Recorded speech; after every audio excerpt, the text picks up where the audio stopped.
Assalamualaikum. My name is Siti Solehah. My metric number is 70208 and I'm student of Maritime Technology. Today, I will be presenting a case study titled Castillo de Bellver oil spill, one of the major oil spill disaster in maritime history.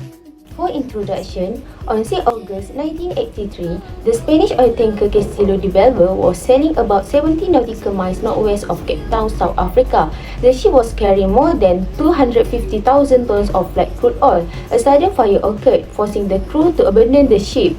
Out of 32 crew members, 23 were rescued but sadly one person lost their life. The ship later broke into. The stern section sank with nearly 100,000 tons of oil, while the boat drifted toward the coast, creating a serious oil spill threat. This strategy is important because it caused a major oil spill and led to improved ship safety standards.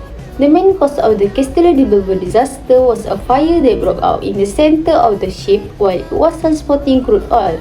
Although the exact source of the fire was never confirmed, investigators identified several possible contributing factors. One likely cause was mechanical failure, such as overheating in the engine room, fuel leakage, or electrical fault.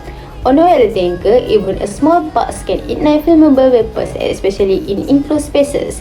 Another factor was poor safety system and maintenance. The ship relied on gas detectors and the fire suppression system to respond to early fires. If this system were faulty or not maintained, a small fire could quickly grow out of control. Human error may also have played a role in starting the fires. Mistake in handling cargo, improper storage of flammable materials, or failure to follow safety protocol could have increased the chance of ignition. While human error did not directly cause the full disaster, it may have triggered the fire that led to it. Impacts. The Castillo de Bellver oil spill had serious environmental, economic, and social impacts.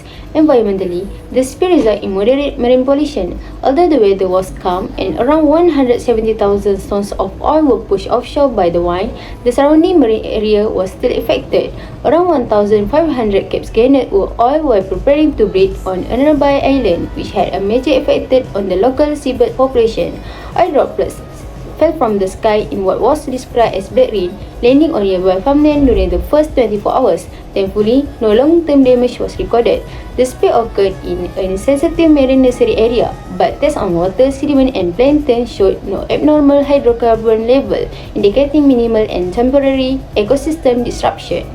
Economically, the affected area plays a major role in South Africa's fishing industry, contributing approximately 50% of the country's fish and lobsters landing. As a result, temporary fishing bans were enforced, leading to income loss for local fishing communities. In addition, the clean-up and monitoring operations required large-scale government spending, including the use of aircraft, ships, and chemical dispersants, creating further economic strain. Socially, the disaster led to the death of one crew member who was killed during the explosion and fire on board. This highlights the human cost of oil transport accidents and serves as a reminder that such incidents are not just environmental issues but also threats to life. The tragedy raised public concern about the safety of transporting crude oil by sea, especially in the area with rich marine biodiversity, and contribute to greater awareness of the need for stricter safety regulations and oil spill prevention measures. Response and clean up. Following the spill, response team moved swiftly to prevent the oil from reaching South Africa coastline. They used aerial surveillance to track the oil leak in real time. Chemical dispersants were sprayed from aircraft to break up the oil, helping to reduce its thickness and support natural degradations.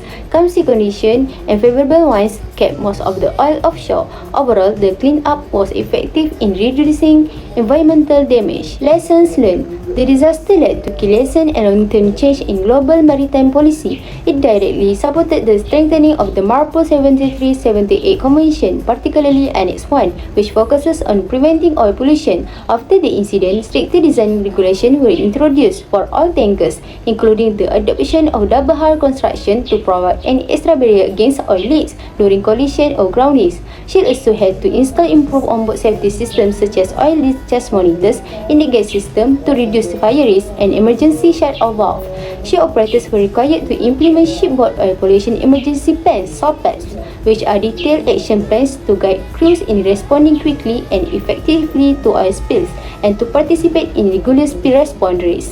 This change helped reduce future oil spill risks and reinforce global effort to maintain safe and clean seas. In conclusion, the Castillo de Bellver oil spill tragedy shows that a single incident can threaten marine life, damage coastal economies and cost human life. Although the clean-up efforts were successful, this tragedy revealed the true dangers of transporting crude oil by sea and emphasized the urgent need for more proactive prevention and stronger safety systems. It led to the enforcement of stricter international regulation and improved emergency preparedness. This case study reminds us that oil spill prevention and response are not only vital to protect the environment, but also to save lives and secure the future of our oceans. That's all from me. Thank you.